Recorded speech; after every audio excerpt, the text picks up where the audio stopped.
By now you have your projects, storage buckets, and datasets for the workloads you will deploy, the configuration in config.json complete, the permissions to execute the deployment and for the Cloud Build Service account to be successful, and the configuration for CDC and reporting based on your data freshness and integration needs. You're now ready to execute deployment. From the root folder of the Data Foundation repository, you can execute the Cloud Build Submit command that will pick up the cloudbuild.yaml and run it. As you can see, the only substitution it requires is the storage bucket for logs.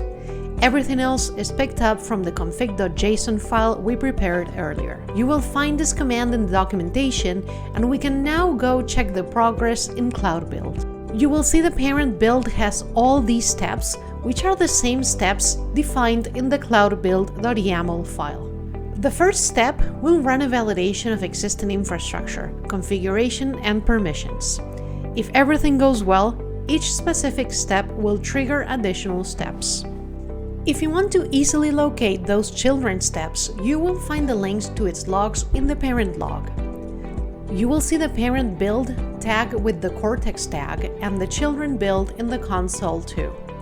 In this example, turbo mode is false. This is recommended for first-time deployments with your own data. Because turbo mode is false, each artifact will be deployed in its own cloud build process.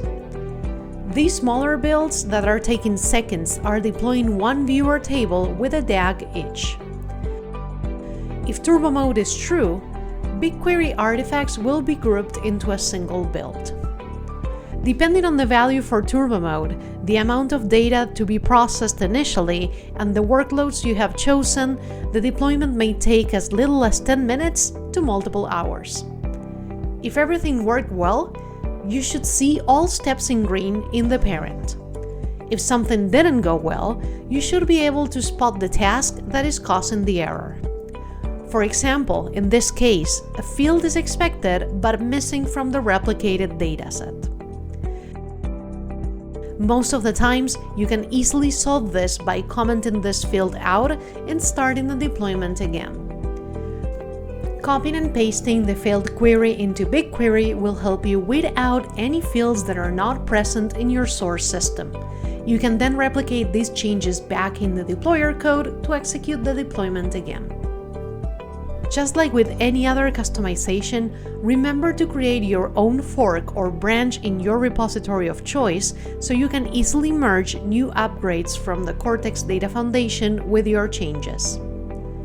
You will find some guidance on the upgrade process in the documentation and linked in the description below. If you need support, you can execute the script to ask for support and send the files to cortex-support@google.com.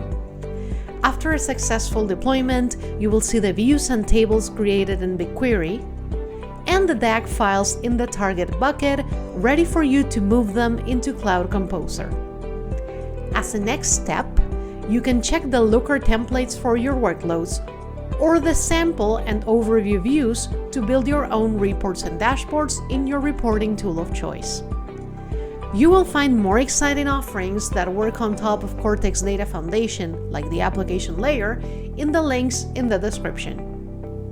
I hope this was useful and thank you for watching. Bye!